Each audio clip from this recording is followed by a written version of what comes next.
Good morning, I'm WaywornWyrm, and welcome to my channel. Today we're going to talk about the missing 411 project, or conspiracy, depending on how you interpret the data. It's one or the other. What we're going to do is look over this project with an eye towards Ray Hyman's maxim. Don't try to explain something until you know there's something to be explained. We will briefly go over what Missing 411 is at about the surface level that most YouTube videos about stories of Missing 411 goes into. That is going to take us right into who is David Paulides, and finally we'll go into more of what is Missing 411 and what causes one case to be a Missing 411 case and another not to be, despite the similarities they may both have. We'll be going deep into Paulides' background in a way that I don't think anyone has before, or at least if they have, they haven't made a video of it, or at absolute bare minimum, a video that I haven't been able to find. When I started planning out this video, before I'd actually gotten into the research parts of it, I knew that standard blurb about who Paulides is. I figured I'd do a bit of research and confirm that. Then I'd also have a bit more information to put into it, and it'd probably end up being 10 to maybe 25% of the project. I knew I'd have to go into depth about him because without him there would be no Missing 411 or any equivalent. He is the central figure, so we need to understand who he is if we're going to critically look at the Missing 411 project. The goal was to find out enough to, at least in broad strokes, understand who he is, and then to move on as quickly as practical. Then I got into researching who he was, and I found out that almost every word in that normal blurb that we're going to get into has a controversy around it. Who David Paulides is actually makes up about half of this video.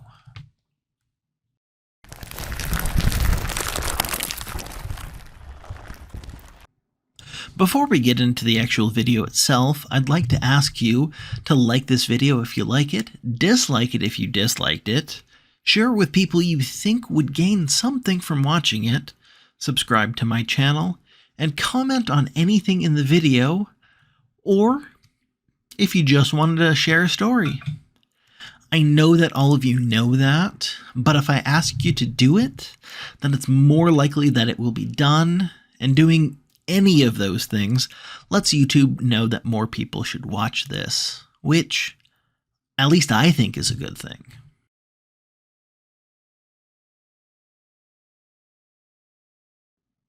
We'll talk more about this soon and get way into the weeds about it later, but I want to take another moment here at the top of the video to briefly go into what Missing 411 is.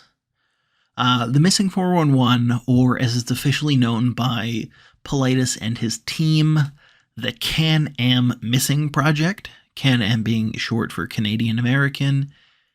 It is this idea that a statistically unlikely number of people go missing every year in national parks in the US and Canada.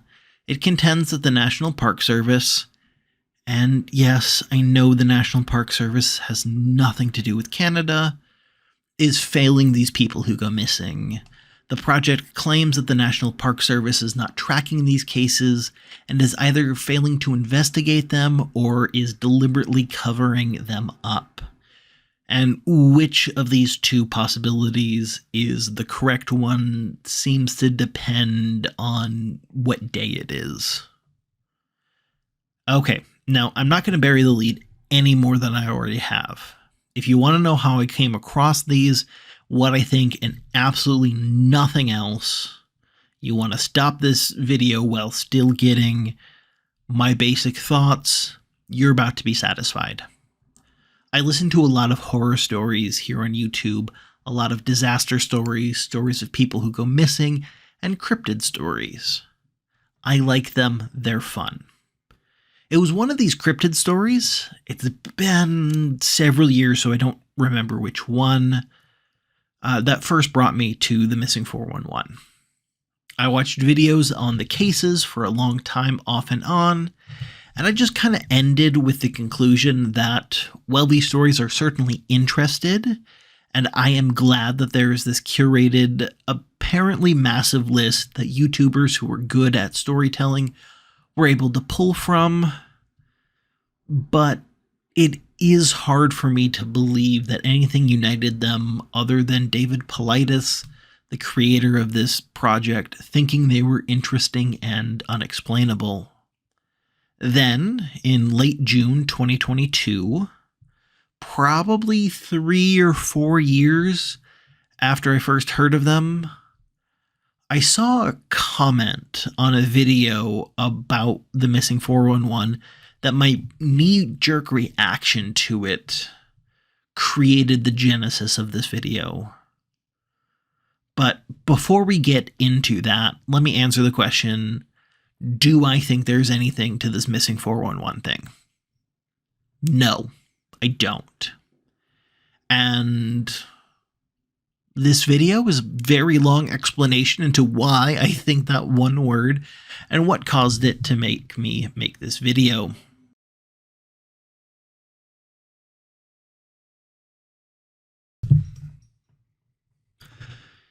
The user Majgoku said, when it comes to cases that involve children of a young age, there should really be a child psychologist involved, not to weigh the child's mental condition, but to extract more information via a structured method using drawings, etc. I'd be so curious to see how that would pan out. Now, we're going to put a pin into the part where they say, quote, cases that involve children of a young age, end quote, because we're going to come back to that a few times.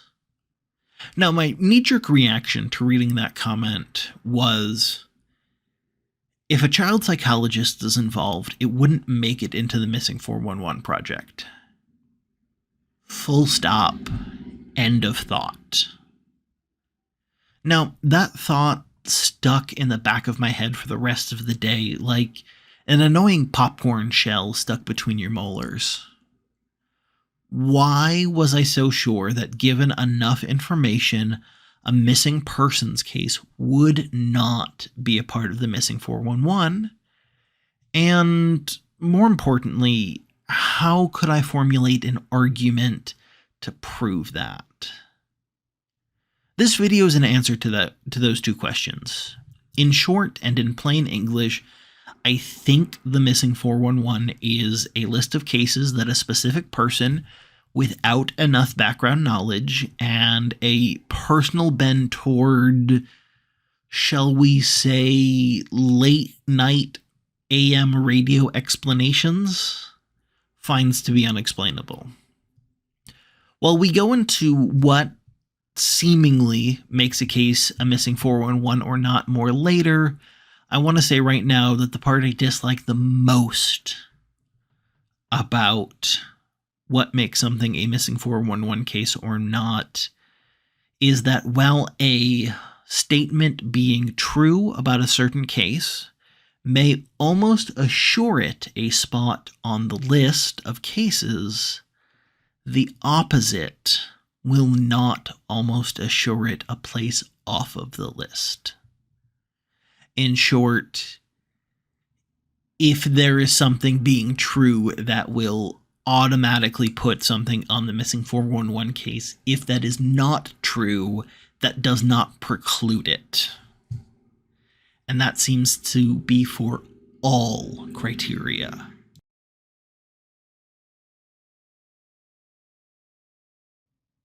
There are essentially 3 types of YouTuber who makes videos on Missing 411 cases.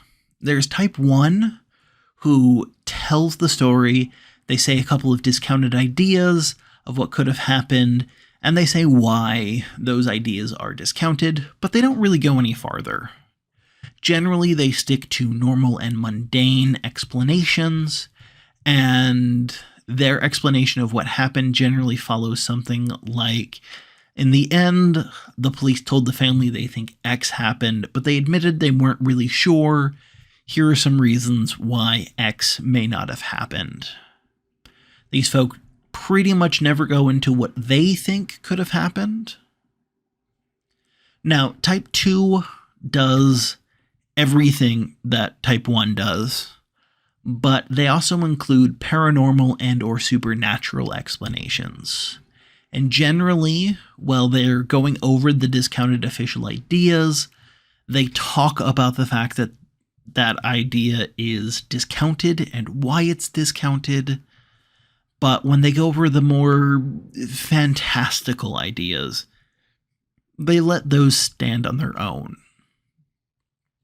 And then the third type will either be Type 1 or Type 2, usually Type 2, but they will go into what they think happened. And their idea is almost always paranormal in origin. Now, almost every video on the Missing 411 starts with some variation of David Paulides is a former cop/detective who discovered a large number of missing persons cases that happen in national parks in the US and Canada that he thinks are related, and here are some of their stories. A lot of them will also include there are hundreds or thousands of people who go missing in national parks every year, as if that is some kind of horrifying statistic. We'll get into that. Sometimes they include that he started this project after being approached by 1 or 2 park rangers who said that they think this is a problem and asked for his help. Specifically, that they had information they wanted him to hear. They apparently then state that they had worked at several national parks during their career and had participated in many search and rescues of lost visitors. They explain that they believe that there's an inordinate amount of missing person, and that the Park Service was not conducting follow-up investigations, wasn't tracking missing people, and didn't appear to understand the issues behind the disappearances. Well, I could not find this on his autobiography post. Most of these videos will also that mention the Rangers. They'll mention that they knew of his background, and that's why they approached him. The implication is that they knew of his time as a detective, and that is the background being referred to. But if such a meeting actually took place, I imagine it's a different part of his background that we'll be getting into that they would have been thinking of. Now, according to his self-published online bio, nothing in that previous paragraph is wrong, but it does make an implication that is very wrong. The implication is that David Paulides went from being a police detective to doing this project. That glazes over 2 things he did in between, one of which I think has a lot of relevance to us deciding if this is a legitimate thing or not, and that'd be the second thing. So before we get into the meat of what Missing 411 is, we need to talk about who David Paulides is. Without him, there would be no Missing 411, so let's understand its creator.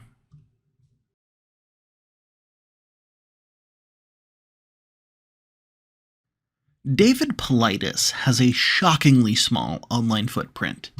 The only biography I could find on him is from an Ask Me Anything thread he did on a conspiracy theory forum website back in September of 2013.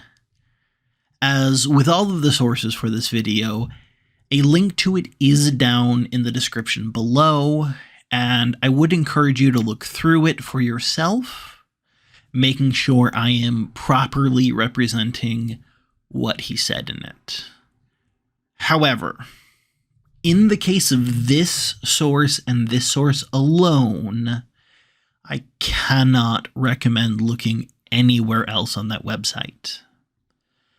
I can't speak on how it was in 2013, but today it is taken over by far-right conspiracies.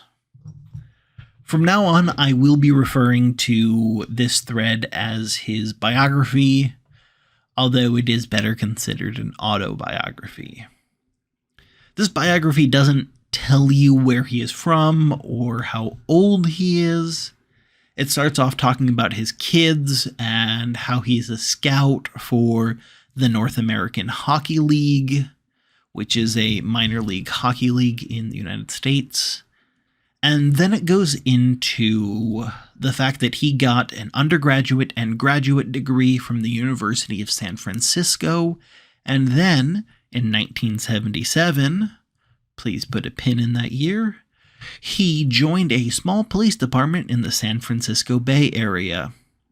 3 years later, he transferred to San Jose Police Department, where he stayed for the remainder of his 20 years spent in policing. He claims to have served in, quote, many premier assignments, including street crime, SWAT, vice, and, quote, a variety of assignments in the detective division. That is the sum total of what he says on his time on the police. Now, I found an article by Sandra Gonzalez, a staff writer for the San Jose Mercury News, the 5th largest newspaper in the United States today by circulation, from December 21st, 1996, about Paulides that fills in 2 pieces of information that are quite relevant. There is an archived summary of this website that can be found on the Wayback Machine, and when you search for the article's title gotten from that Wayback Machine archive, you can find the entire article posted last year in a Reddit discussion by user Dakota Moon. It states that in 1996, David Paulides was 40 years old, and that he was arrested for using city stationery to ask for memorabilia. The charge appears to be a misdemeanor charge of falsely soliciting for a charity.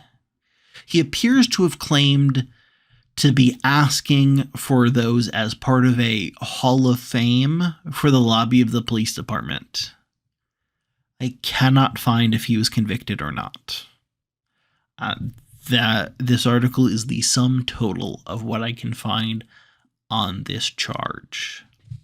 A spokesman for the department, Officer Luis Quezada, did comment in the article that possible job-related repercussions range from disciplinary action to termination. At this time, Paulides was listed as a court liaison officer, and it does line up with his own timeline of when he stopped being a police officer. Now, I want to make it very clear, I am not saying that David Paulides was convicted of falsely soliciting for a charity, nor am I saying that he got fired from his job with the San Jose Police Department for said offense.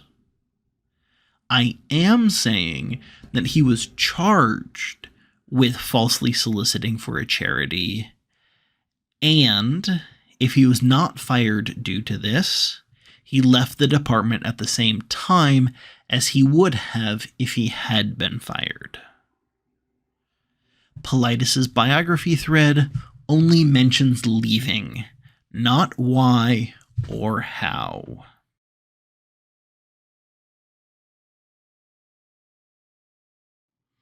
I'd like to take a moment and mention something odd from that article. It says in 1996 he was 40 years old, which would put his date of birth at 1956. Going off of that, when Paulides joined the small police force he was first at in 1977, he would have been 21.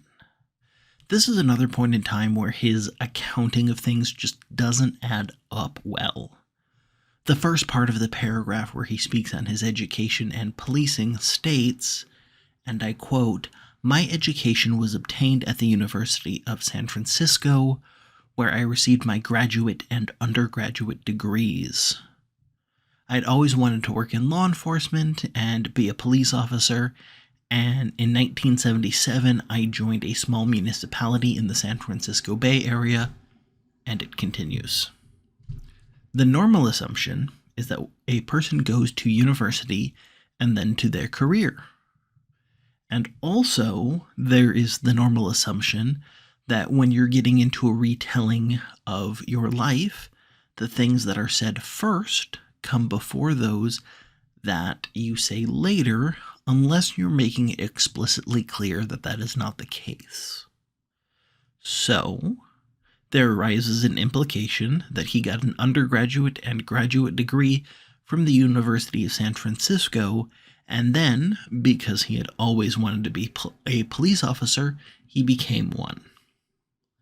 But if he was born in 1956, to have a graduate degree in 1977, he would have either had to do a 6 to 8 year program in only 3 years, or graduate early from high school, neither of which he mentions. And given the through line for this entire biography, and we'll get into what the through line is in a little bit, if either of those were the case, at least if I were in his place, I would have mentioned them, and I can't think of a reason why you wouldn't. Now, I couldn't find in my research when he graduated from the University of San Francisco, so I admit there is a possibility that he finished one or both of those degrees after he joined the police municipality, but as I stated, there is an implication when retelling your life that when you say, "I did this," then you say, "I did that." This would have come before that chronologically, unless you make it explicitly clear that's not the case, and he didn't. An interesting side note, I actually could not confirm that he went to the University of San Francisco. Although, to be fair, I could not confirm that anyone has ever gone to that university, so that doesn't ultimately mean anything. It's a private university, and they apparently do not share their alumni records, which is fine. They're allowed to do that. Now, at this point, you might be thinking I am nitpicking or making ad hominem attacks to start off my argument that the missing 411 is not a valid thing. And you might point out that his online biography spends only 3 sentences, a total of 87 words, on his education and police work. Well, I, on the other hand, have spent so far 662 words out of the almost 2,000 words that precede this paragraph, and a total of 3 paragraphs talking about those 87 words, and the research that I've done to validate or disprove those words. I would argue that David Paulides has centered the entire Missing 411 project on the idea that he was approached by 2 off-duty park rangers due to them knowing he was an expert at investigation, and that his investigations have led to the discovery that this project is centered on. His entire argument for why the Missing 411 is a thing, and why you should listen to him when he says that, is that he is a good investigator, and he is a good investigator because he got 2 unspecified degrees from a private university and had an illustrious career as a police officer, which implies, as you'll see here in a minute, that he left due to finding a job for more money. So at the very core of this whole issue is the question, is he a good investigator? My honest answer to that is we don't have enough information to figure that out. All I can say is that he claims that he is based on a whole lot of things that we can't verify and have some questions associated with them.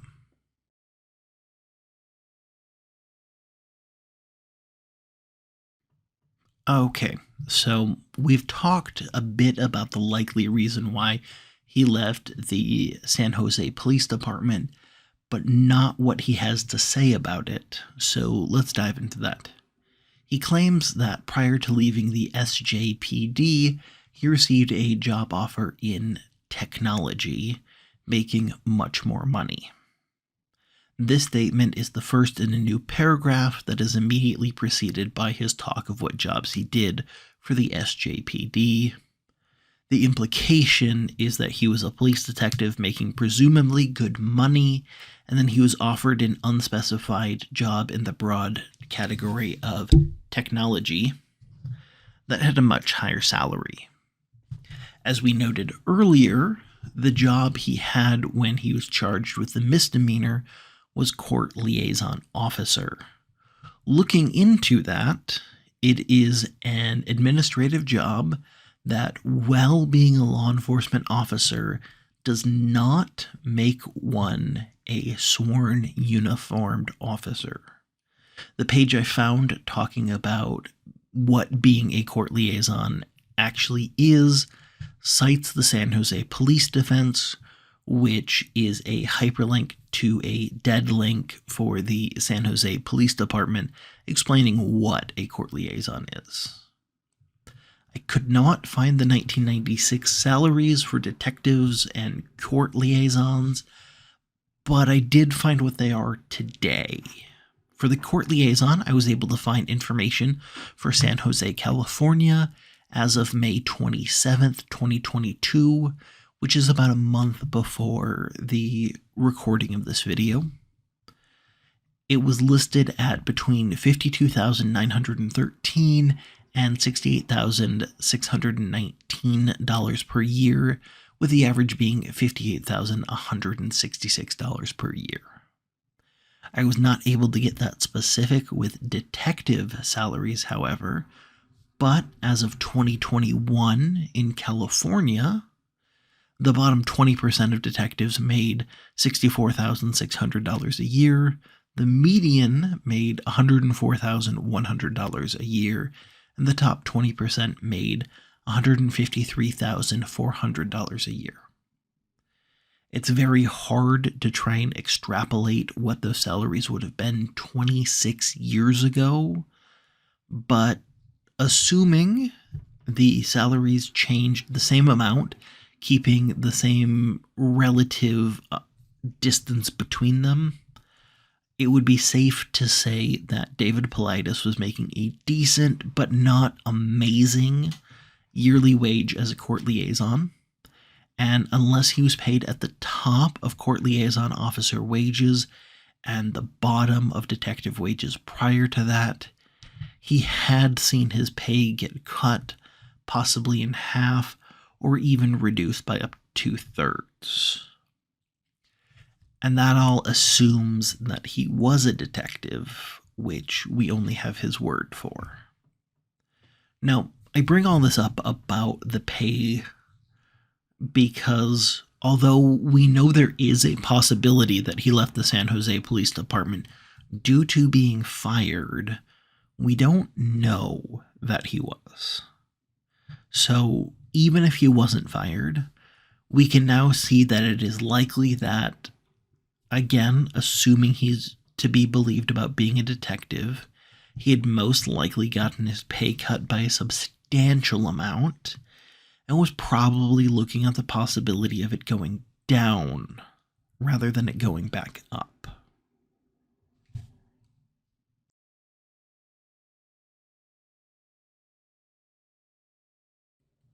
We next see that he did not bring up the tech job to only explain away his leaving the SJPD, because he goes on to say that he worked a variety of tech positions, still being vague and not explaining what he means by tech. And he claims that he was tagged in as an executive who could, quote, flush out businesses, and go deep into their background for partnership development and acquisitions. I don't know if that's partnership development and acquisitions or partnership development and acquisitions. Essentially, I don't know if it's 2 or 3 things. He says that this was just another application of his investigative skills in a different path from police work. And it is that bit that is why I keep picking at every thread I can. The entire through line in this is to set up that the information the people in this conspiracy theory would be interested in is his skill as an investigator. This also appears to be the only online source of his biography, so it must be a stand-in for what he thinks is important about himself as he presents his time as a Bigfoot hunter and then in this missing 411 stuff. And yes, I did just say he was a Bigfoot hunter, and you better believe we're getting into that next. He then claims that he eventually retired and left technology and was approached with an unusual offer to prove the existence of Bigfoot. Directly after this bombastic statement, he walks it back a little bit and says he was specifically given funding to either prove that Bigfoot was a hoax or prove it was a living biped. And now I'm going to take a moment to sidetrack and talk about the limitations of my research now, because I have no idea when he was approached with this offer for Bigfoot. The best I can tell is he'd started that work in most likely 2008, and a year later he was approached by the 2 off-duty park rangers and then did those 2 things side by side. We know he left police work in 1997, given that he states he was in police work for 20 years, and his charge was at the very end of 1996 with the arraignment for this misdemeanor charge scheduled for late January of 1997. We know he didn't directly go into Bigfoot as he spent an unknown amount of time working a variety of roles in tech by his own story. As I'll show later, the big project he was involved with for Bigfoot culminated in 2013 and is said by everyone involved to have lasted 5 years, which implies he started his work on Bigfoot in 2008. He also states in his biography, written in 2013, that he has been working on Missing 411 for 4 years, which puts the start of that project in 2009. The slight fly in the ointment for these timelines is that he published his first book about Bigfoot in 2008, and the second, and to this date, the final book about Bigfoot the next year, which points to him working on Bigfoot since before 2008. It did take him 3 years to go from starting Missing 411 to posting the first 2 books about it, so maybe 2005? I have sort of 3 clusters of sources when you look at them chronologically. I have several from 2013 from David Paulides and related people, several from 2017, including Kyle Paulides, a data scientist that we're going to get into, his wonderful breakdown in 2017 for the Skeptical Inquirer, which is the basis of a lot of this video, and then a lot of background stuff from 2020 to 2022, like the salaries and the text of Sandra Gonzalez's December 1996 article.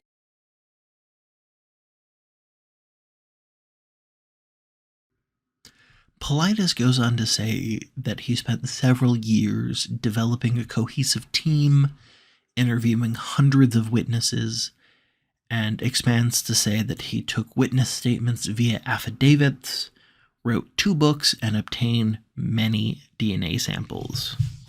We then launched the largest Bigfoot/Sasquatch DNA study that has ever been undertaken. We referring to him and unspecified people. Things get a little muddied again with the next 2 sentences that he says. Over 100 samples were tested and Dr. Ketchum's DNA study was complete. Put a pin in that for a minute. He then sends something that I can only assume to be the part of a couple of thoughts. The exact quote for the next sentence is, quote, "My position on the study, 8 PhDs put their credentials in the public spotlight and assisted in writing the white paper," end quote. Clearly, he started to say what he did on the study, as well as justifying that there are 8 people with unspecified PhDs who lent credibility to this study, but did not finish his original thought. Now, I will speak more about Dr. Ketchum a little later, but real quick, she's a DVM, that's Doctor of Veterinary Medicine, and it is rather interesting that Paulides says the 8 other people have PhDs, not MDs, which would be medical degrees, or DVMs. Paulides then states that he's convinced that almost everyone who has issues with the paper released by Dr. Ketchum, in which he is cited as someone who contributed, an editor, the head of a group who helped, and someone who actually collected samples, have not read the paper or did not understand it. He continues to state that since the paper's release, quote, "many other PhDs have jumped to Dr. Ketchum's side and support her work." He asks the audience to not listen to, quote, "rumor or blogs, but read the paper and come to your own conclusion without being influenced by others." Paulides beseeches people to read the paper before asking questions on it because it is very complex and would take him many thousands of words to explain. He then posts a link where you can buy the paper, which is broken now, and from the formatting, appears to have always been broken. It looks like he copied the hyperlink from his browser search bar that had shortened the link and put an ellipses in there instead of just displaying the entire link, which is a sloppy move for someone who spent a long time in tech. There's a lot that can be said about the paper, the press release that preceded it, and where the paper can be found. So let's talk about Dr. Ketchum.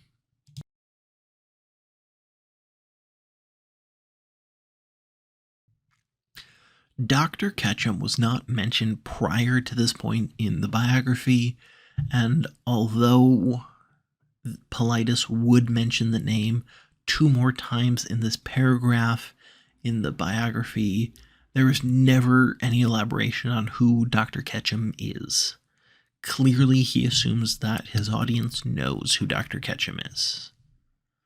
Now, the Dr. Ketchum being referred to would be Dr. Melba S. Ketchum, DVM, Doctor of Veterinary Medicine.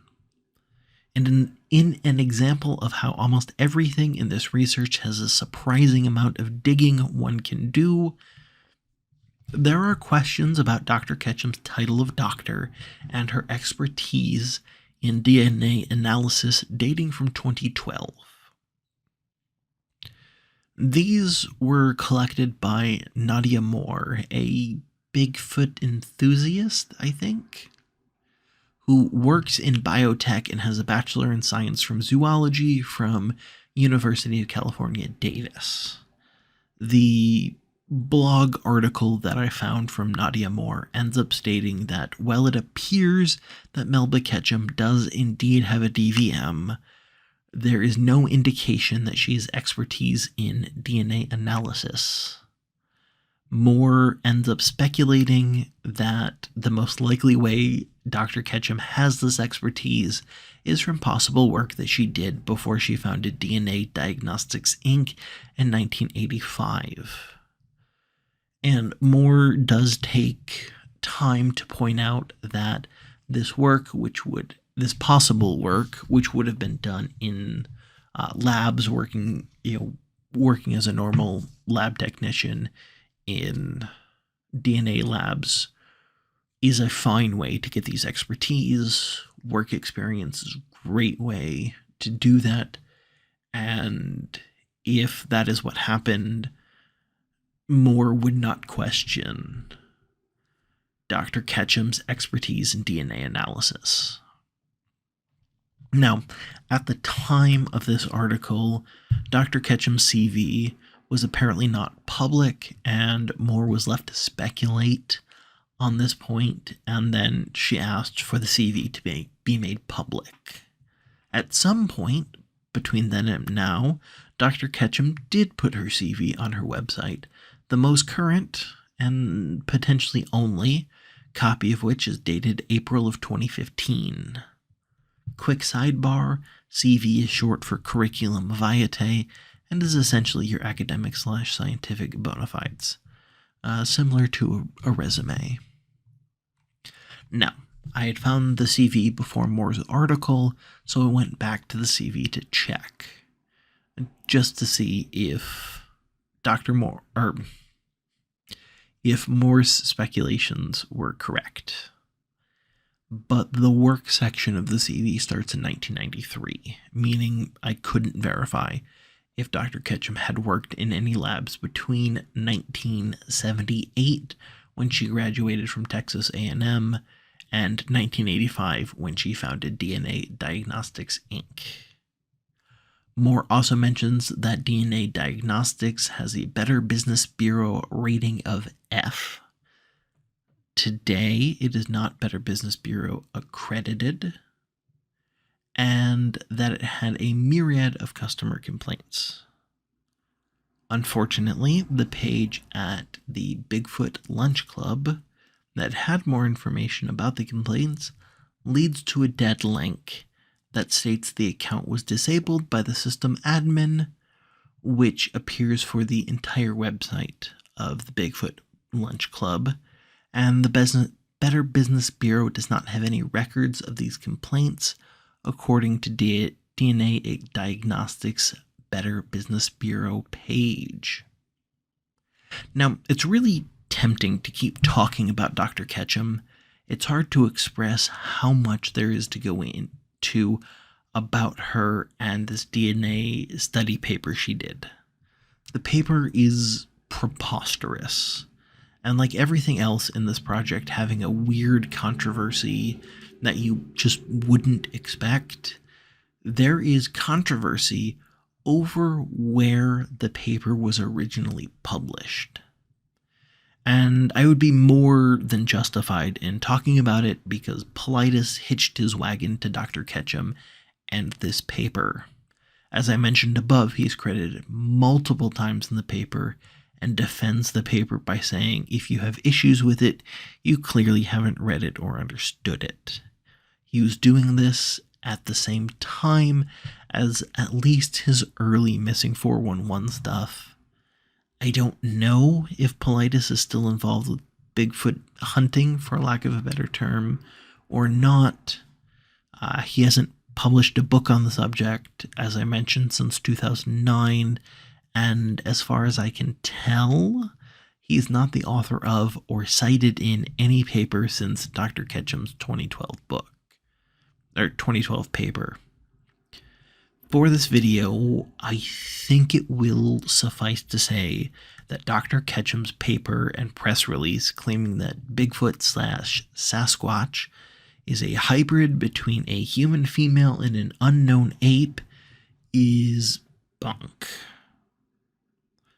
That is the conclusion I came to after reading her paper and applying my anthropological studies to it, and every easily findable writing on it that can be found in mid-2022 that passes the basic "is this a legit source?"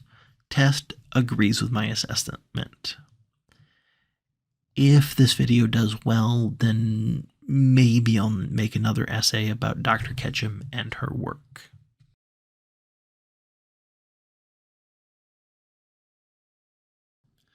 Now, we get to the point in the biography where Paulides goes into the Missing 411 project, and I think that now is a good time to switch away from using his biography as the primary source and move into what is Missing 411, and then use David Paulides' article about the Missing 411 from the Skeptical Inquirer in 2017.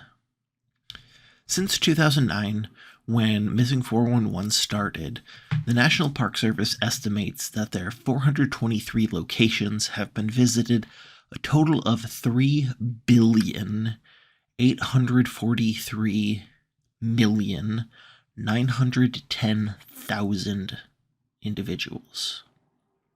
That would average every American visiting at least one national park 10 times, with either a brisk international component or about 10% of Americans going 11 times in those 13 years. Now, that's not strictly speaking directly related to the Missing 411, but I do want to highlight how many people visit the national park system every year. In 2015 through 2019, the highest park attendances in the records every year, the number of visitors per year almost equals the entire population of the United States.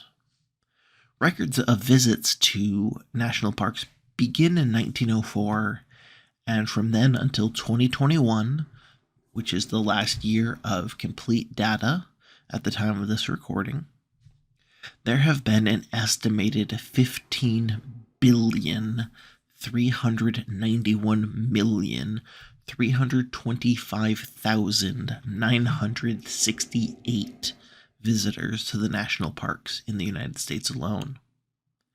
I want to make sure you know how many visitors that there have been to better understand that when David Paulides talks about his over 1,440 cases as being significant or special or statistically improbably high, I want you to understand that that is a fraction of a percent. That is so small, it's not worth counting the zeros to ensure it's accurate. Now, there are not publicly easily findable data on how many people go missing in national parks each year for what are hopefully obvious reasons. From my personal experience working in a national park and my mom's experience with doing the same, you can ask a ranger how many people go missing, and the answer you will most likely get is a shrug and some form of "a lot of people go missing all the time," and almost all of them are found in a few minutes or a few hours, quite a few of whom didn't even realize they were missing when they were found. And this is where we bump into one of the biggest issues with the Missing 411 project. What counts as a missing person? If I go on a trail and get lost for a bit but find my way back to my campsite before anyone notices or worries, do I count as a missing person? Did I count as a missing person during the time I was lost? Does it require people to get worried about not knowing where I am? If so, if I'm out on a trail and due to unforeseen circumstances, I take much longer to finish my hike than planned, and someone worries about me not knowing where I am I a missing person despite never being lost and always knowing where I was the entire time? Does it require me being reported as missing to count as a missing person? If so, let me represent that last hypothetical. Now, it is from that where the claim that the National Park Service does not track missing persons comes from. However, Kyle Paulides spoke with a National Park Service public affairs representative about the handling of missing persons cases during his research for the presentation he did and the article he wrote based on that presentation about the missing 411. That was most likely done in 2016, as the presentation was given in early February of 2017. The National Park Service representative stated that cases are entered into the National Law Enforcement Telecommunication System, NLETS. As Paulides admits in his biography, one can file a Freedom of Information Act, that'd be FOIA, request on the information for statistics and documentation of missing people from the National Park Service. For Yosemite only, it would have cost $34,000, and the entire system, including all locations, it would have been $1.4 million, and those are both figures from a decade ago when Paulides tried to file those requests. What that tells me is the information is available, but most likely, at least as of 2013, it was not in one central database and would have represented a major amount of work for one or more people, which the FOIA request would have had to cover.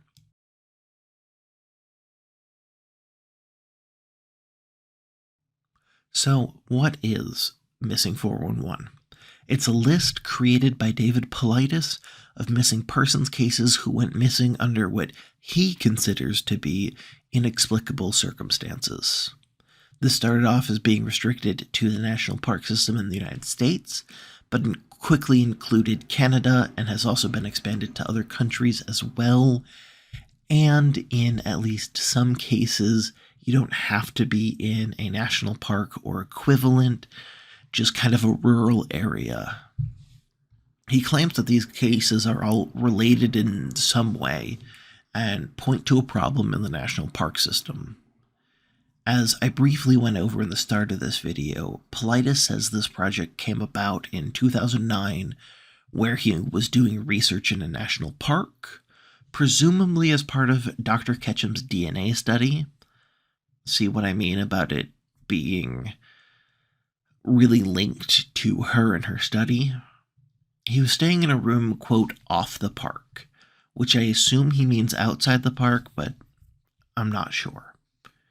He states that one night he had a knock on his door and two off-duty national park rangers say they had information they wanted him to hear. I'll use Paulides' biography to talk about that next part. They explained that they had worked at several parks during their career and had participated in many search and rescues of lost visitors. They explained that they believed there was an inordinate amount of missing people, and the Park Service was not conducting follow-up investigations, wasn't tracking missing people, and didn't appear to understand the issues behind the disappearances. The project is officially called the Can-Am Missing Project, but is better known by the title he gives all of the books about the project, Missing 411. Paulides states there's an established list of criteria that cases must meet if they are to be in the study. This mention of study in his biography appears to be the only time it is referred to as a study and not a project, but the list is too extensive to write about. From digesting a large number of videos on these cases, some of the criteria appear to be as follows. Cases when people disappear during times when they were unobserved for what the people reporting claim was only a second or other very short time frame. This time frame seems to be variable, but is an amount of time where it feels unlikely, given the location that they went missing, that one could disappear from sight in that time frame. So if you're on a trail in a very thick woods, it's a couple of seconds. Whereas if you're standing in the middle of a field with nothing around for miles and all of the grasses and flowers are like ankle height, it could be several minutes. Cases where search and rescue dogs are brought in and either never find a scent trail or find one but don't end up finding the person, where they lose the trail in a non-standard place, basically a place where it is unlikely that a scent trail would get masked, or times where the dogs end at a place that is discounted as the actual ending spot of the scent trail by their handlers. Stories where children are later recovered and have a nonsensical or fantastic explanation of what happened. Cases where paradoxical undressing appears to have happened. Cases where the person's backpack is found unpacked, generally including a phrase of, "and the contents were found neatly stacked all around it." Cases where evidence of the person and or remains of the person, or in some few cases the person themselves, were found where David Paulides thinks is an improbably far distance from where they went missing, given the time frame they were missing, the geography of the area, and the local conditions at the time they went missing. There are presumably more criteria, and obviously not every case has to have all of the criteria, but also there doesn't appear to be any criteria where the opposite of the criteria precludes a case from being on the list. Basically, nothing where this fact needs to be true, or it's definitely not a missing 411 case. It's important to understand that according to Paulides, these are all related cases, but he has refused to say what is causing this so-called phenomena. In his biography in 2013, he said that his group will not make any statements about what may be occurring until they are certain that specific, consistent elements exist that point to a cause, which they were not at that point in 2013. 9 years later, and they don't appear to be any closer to that point. I'm also not sure if they continue that statement or not, just that their job is to point to a problem, not a cause or solution.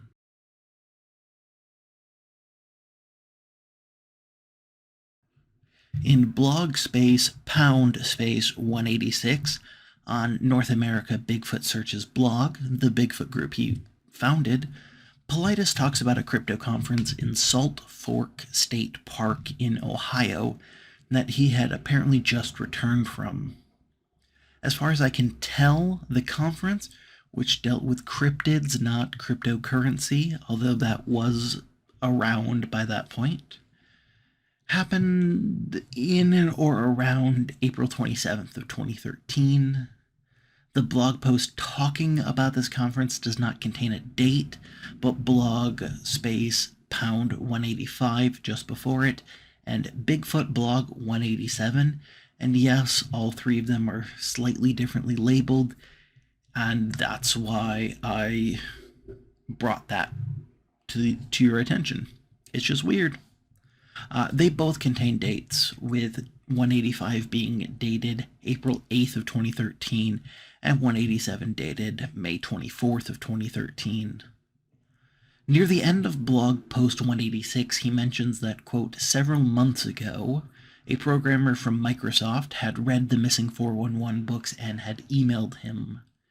This programmer, apparently named Sue, because that's the name that just gets kind of attached to this programmer, said that she wanted to write a database program to track the people documented on missing 411. He then states that he received a PC in the mail from her containing that database yesterday. Obviously, yesterday being that blog post's yesterday. Given the dates of the surrounding blog posts and the likely date of that conference being again around April 27th of 2013, we can assume he got this database on either one of the last days of April or more likely early to mid-May of 2013. He states that if the National Park Service won't develop their own database now, the Can-Am Missing Project will have their own.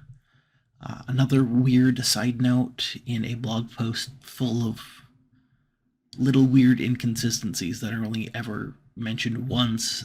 This is the only time I've ever seen Can-Am in the Can-Am Missing Project rendered as 2 words instead of 1. I might be reading too much into things. I don't know.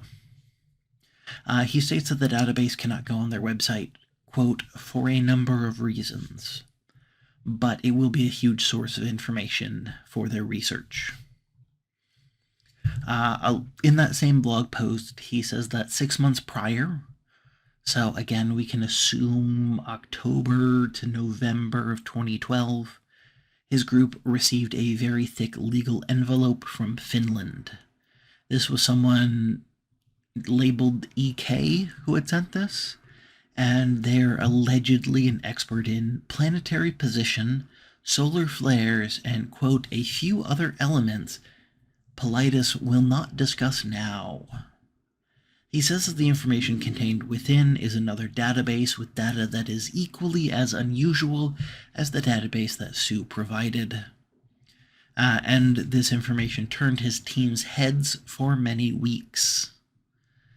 At the time of posting, they were still deciphering the information, but he promises his readers that they will hear more in the future. The Bigfoot blog ends with entry number 188 with a tribute to Lloyd Pye. I believe that's how his last name is pronounced. This is also undated, but I did a little bit of digging, and Lloyd Pye died on December 9th of 2013, so we can assume that this tribute was written in either December or January, December 2013 or January 2014, and posted in that same time frame, which is well over 6 months after blog number 186. The missing 411 books include where the cases contained within each book occurred in their Amazon descriptions, which I'm using as an online version of the back of the book. And none of them include Finland or even any European country other than the UK. The Can-Am Missing Project website also does not include any mention of any European country, not even the UK. Apparently, in the end, EK's database was not interesting enough to ever mention again, despite promises to the contrary. I bring this up for 2 reasons. Number 1, I think it is safe to assume that EK's data was probably fringe conspiracy crap, which was only evident when one fully looked over the entirety of the data. And I'm sure that Paulides' project is inundated with such, and it is great to see him filtering it out. I will kind of reiterate that it is an assumption of what EK's data contained, but I feel safe in that assumption because at that time Paulides was still mainly known as a Bigfoot hunter. A lot of the talking about him that I saw dated from around that same time period all refer to him as a Bigfoot hunter. It appears that at the time he was mainly still using the North American Bigfoot Searches website, so I think it's safe to assume that he was still at that time a Bigfoot hunter, and they attract conspiracy stuff a lot more than some other people. And also just the fact that it was never brought up again. If it wasn't useless in some way, shape, or form, I believe he would have talked more about it. So it's an assumption, but I feel confident in this assumption. And the second reason why I bring this up is to show that he apparently does filter out data. And the reason why I want to highlight the fact that he filters out at least some data is because I want to highlight some things that he thinks makes criteria for missing 411 that I'm a bit more skeptical on. A criterion that was apparently discovered in his search is that berries and berry bushes apparently play a common role in disappearances, and that fact is quite interesting. What he appears to mean by this is berries by themselves or bushes of berries are either involved and or found near some point of the investigation. Be it the person went missing while picking berries, or eating berries, or near a berry bush when they went missing, or they were found near berries, found having berries on them that they didn't have before they went missing, a berry bush was found near where they were found, or if berries or berry bushes were involved in a spot where an unpacked backpack was found, or where search and rescue dogs lost the trail. He also states in one case there was a woman named Amy who disappeared while exercising. Her body was never found, but her watch was found in a riverbed years later. This is apparently interesting because a woman named Anne disappeared from that same spot. The fact that they both had names that were 3 letters long and started with A is apparently interesting enough for Paulides to both comment on that fact and to include both cases in the missing 411.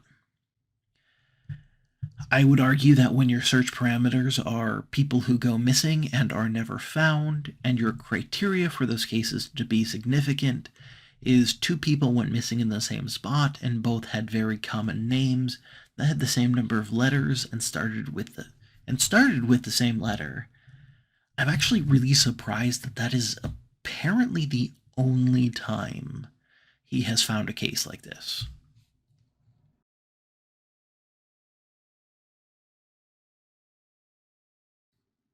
Kyle Paulides says such things make him wonder if this work is satire, but at the end of the day, he doesn't believe so. Paulides says his interpretation is that Paulides is sincere and he genuinely believes something mysterious is going on. That Paulides is factual in his reporting and is generally respectful of the missing. Paulides never faults anyone for being in the wrong place at the wrong time, and if anything, he praises how fit and experienced most of the people who go missing are. Paulides, again who's a data scientist, did a small audit of missing 411, Western United States, and Canada. He used a random number generator to generate several page numbers for that book and conducted a detailed verification of the first case on each page so chosen. He reports that all of these cases are real. Paulides does not appear to be making any up. In reporting on this verification, he says the first 2 cases he looked into were banal and devoid of any apparently unusual qualities. This changes when he reaches the tale of a 69-year-old hiker named Carl, who went missing on an extremely windy day on Mount Shasta in Northern California. Following a deadpan factual reporting of the details, Paulides quotes a local person saying cryptically that, according to local legend, beings called Lemurians lived underneath Mount Shasta. Maybe the Lemurians got Carl. Now, assuming that there's only one case of an old hiker named Carl going missing on Mount Shasta contained in the missing 411, I've actually heard the YouTuber Mr. Ballin tell this story. In it, he recounts that Carl was suffering from altitude sickness, but was only 650 feet away from the summit after making camp for the night with two of his friends. Carl decided first thing to go summit the mountain along a well-marked easy trail. His two companions were not ready to leave yet and really didn't want an altitude-sick Carl to leave. But eventually he just left on his own. Half an hour later, his friends leave, following him up that trail, but one of them also had altitude sickness and decided to turn back really quickly into that hike. The third member of the party continued to the top alone and returned to camp, not seeing Carl along any of that trip.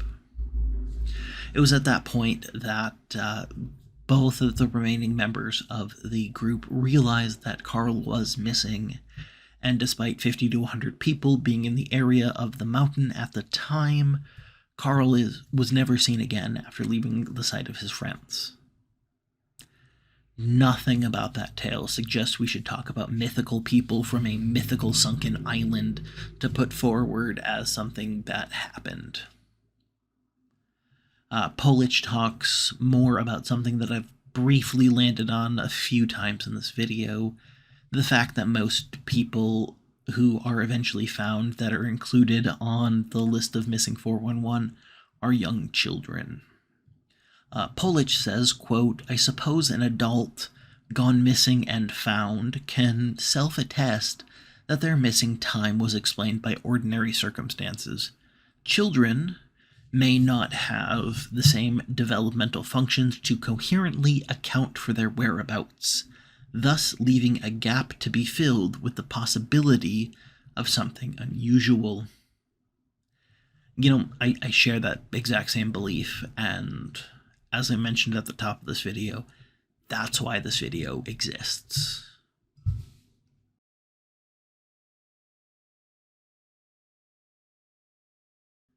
None of the cases in the missing 411 include things like, quote, "and the person was found a decade later having not aged a day," or, quote, "and they were found on the other side of the US 6 days later with a new cell phone and a new haircut, despite having no money or access to transportation." Which, yes, I have heard common things to that. If there is missing time in the 411 cases, it's just a day or two. If the distance is far, which according to Paulides, the distances, quote, "defy common sense," it doesn't go into the level of impossible, just improbable. There's nothing spooky about these cases, and really on the whole, these cases are what one would expect from reading missing persons cases. Now, remember, this whole project started to uncover a mystery. So if the mystery doesn't appear when looking at all of the cases individually, does it appear when looking at the aggregated whole? Paulides doesn't seem to explore that question. He seems to operate more with a attitude of, quote, "look at all these cases, they can't all be explainable now, can they?" So Paulides and I are both left with the next step being, is there a suspicious number of people who go missing each year in the national park system? As I mentioned earlier, that is a deceptively difficult question to answer. However, when one does look at the number of people who visit national parks, and when one looks over what can be found on missing persons, the answer appears to be no. Paulides comes to the same conclusion, stating that from a brief look into that question, one is more likely to go missing in a major city than from a national park. Now, if we accept Paulides' claim that a suspicious number of people do go missing in national parks, what is the responsibility of the national park system? As I said earlier, Paulides talked with a representative of the National Park Service about this, and they do report all missing persons cases to a federal database. Now, Paulides admits that he would not be shocked to learn that independent law enforcement organizations may not have the resources to extensively review that database, which means if a suspicious pattern existed, it could plausibly go undetected. However, both Paulides and I are coming at this from a scientific point of view, which means it is the burden of proof on the person making a claim that such a pattern exists to prove their side, not for those who say a pattern doesn't exist to prove theirs. Now, I'm going to quote from Paulides' article about Paulides' feelings about the National Park Service for a minute, because it's just really well worded. Paulides has called the day-to-day operators of the parks, quote, good people. He takes issue with the administration, finding them somewhere between incompetent and complicit. He's frustrated with their response to his FOIA requests and accuses them of obstructing his investigation. There are moments where it seems like he's implicating the National Park Service in a conspiracy, but other times his perspective is softer. He claims, quote, it would be incorrect to state that the National Park Service had not cooperated with my efforts. However, in some cases, they were evasive, end quote. Yet elsewhere, Paulides is frustrated that the National Park Service won't produce the documentation he seeks. He asserts, quote, I believe they do have the data and that the data they possess would shock the average American citizen, end quote. Now, Paulides confirms that Paulides has made many FOIA requests, some of which were denied. However, it would apparently take filing a FOIA request to get a list of the requests that Paulides has made. Paulides does not think there's much to gain with that because Paulides doesn't appear to lie about details. And I would agree with that. In my research of David Paulides, I have come to the conclusion that he prefers lies of omission rather than just straight-up fabrication. If the National Park Service has been dismissive or evasive in their responses to Paulides' request, Paulides claims that's not mysterious.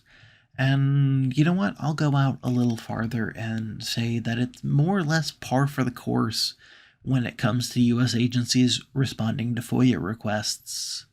It's disruptive to them, and generally requests like this don't contain the information the people filing them seem to think they will. So the agency will do the bare minimum they're required to under law, and if they can get away with denying it, they will.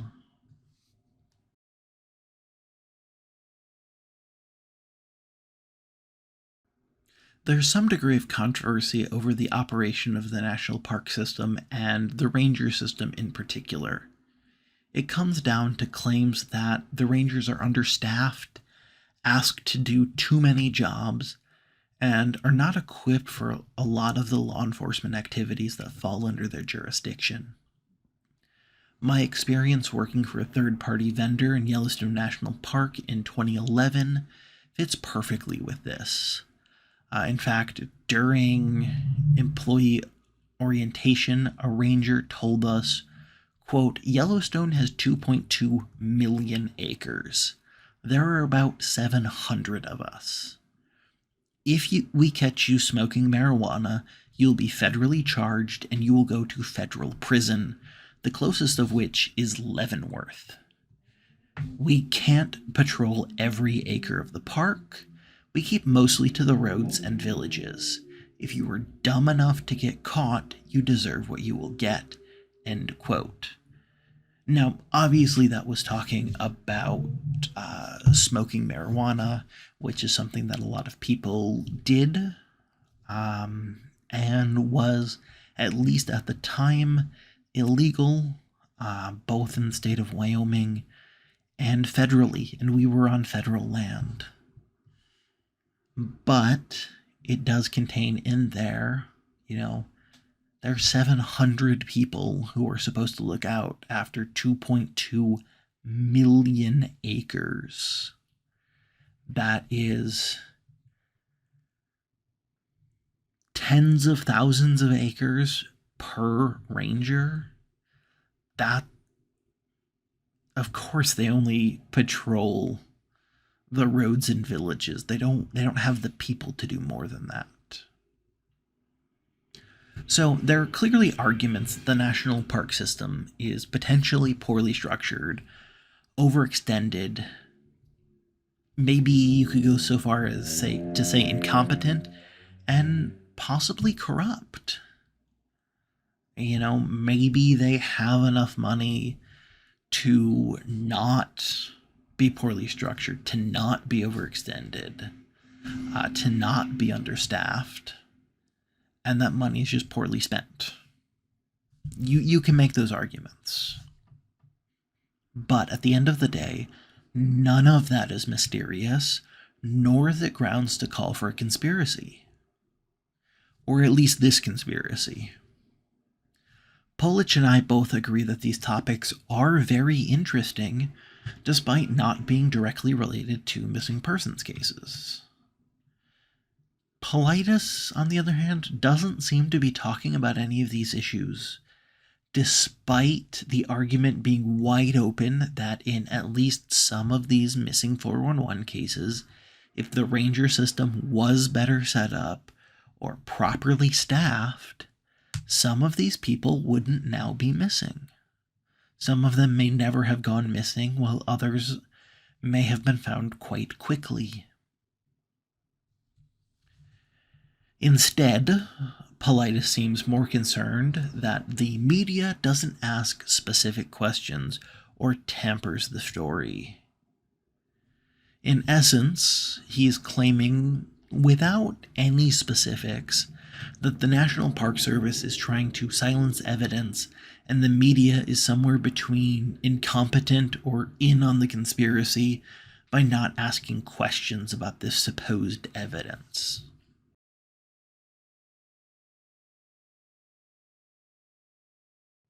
We are sitting here looking at all these pieces of information, and it's time for a conclusion. Honestly, I'm left feeling exhausted more than anything else. On one hand, I feel like I've made a corkboard with almost isolated pieces of information connected by red string. On another hand, I feel like actually doing that might make this all make more sense. It is a long, deep rabbit hole that I've been down. Paulides has never made a claim on what the cause of these cases is or are, in case they're multiple, and honestly, I don't think he ever will. In fact, it's in his interest to never make that claim.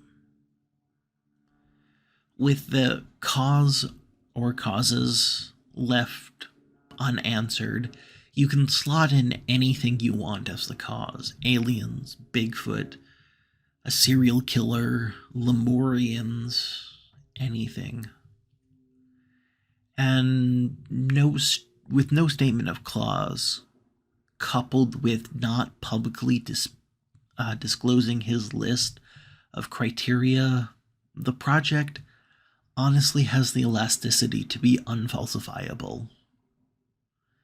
The idea that a shocking number of people go missing in national parks all the time, right under our very noses, is great fodder for those conspiracy-minded folk. Which, proof of that is his only online biography appears to be the start of an Ask Me Anything thread on a conspiracy theory forum. And honestly, because of how hard it is to nail down what makes something a missing 411 case, I can't conclusively say there isn't something going on. However, what I can say is that the frequency at which people go missing in the national park system seems to be well within expectation, as cold-hearted and or grisly as that may sound. And none of these cases stand out as completely outside the realm of natural explanation if we had all of the information, which in some to maybe even most of these cases we're just never going to get. Now, going back to Ray Hyman's maxim, the big question that maxim poses is, are we sure there's something to explain here? And in a word, no, we're not sure. I see no concrete, clear evidence that there are a large number of people who mysteriously go missing in national parks, no matter if they have one or many causes. There are also enough questions about David Paulides' background that him saying that there is doesn't cut mustard. The project has made him famous, at least in some circles, and judging by the price his books go for new on Amazon, it's made him a tidy sum of cash as well. And honestly, that's as satisfying of a conclusion as I can give. David Paulides does not seem to be as amazing of a detective and cop as he presents himself. There are questions about how he got an undergraduate degree and graduate degree given the year he joined, quote, a small municipality in the San Francisco Bay Area, and what age that would make him given his apparent age in 1996, although his age is something he just never talks about.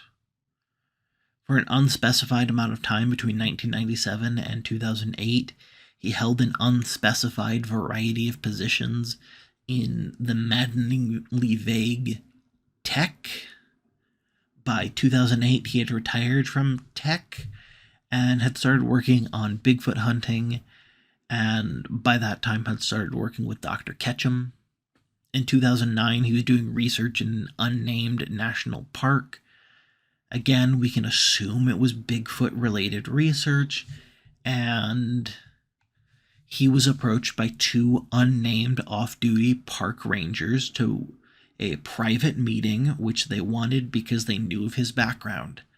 Again, we can assume that background was Bigfoot-related. They convince him to start this project looking into a supposed epidemic of people mysteriously going missing in national parks. In conspiracy theories, or in conspiracy circles, he goes from someone who is known as a Bigfoot hunter to the discovery of the missing 411. Given the fame and presumed money this project has gained him, it is in his interest to find that there was something to this. This epidemic does exist, and also to never finish the project. So back in 2009, he found that there was something to this idea that these park rangers provided him. And he released his first book on the subject in 2012. And in the 10 years since publishing that first book, he's no closer to getting to the bottom of this than he was in 2009. Regardless of how long is spent on this project, I don't think that his team will ever get closer to the bottom. The only results I can imagine that will ever come from this project is more cases that are part of the missing 411. There are critical gaps in our information in every step of this process to rationally look over his claim and evaluate, which I suspect is a feature and not a bug. There are a few holes left in my research, but the effort and money required to fill in those holes is just outside what I can do at this time. And even if it wasn't, I don't expect that they'll change much of my opinion of the above. I don't think that those holes, once answered, are going to fundamentally change anything.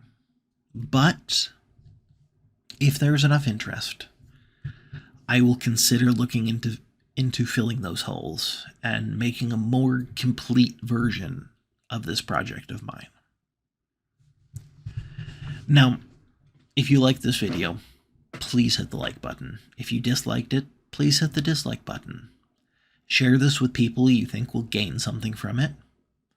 Comment below if you have anything you want to have a dialogue about related to this, or to share any personal stories that this video reminded you of. I just relaunched my Patreon. You can find a link to that in the description below if you want to support me being able to do more videos like this in the future. If you want to keep updated with what I'm doing and just hear a curated set of my thoughts, you can follow me on Twitter at WaywornWyrm. Again, description below. You can also follow me on Twitch at WaywornWyrm. I do a lot of things over there. I'm live at least twice a week.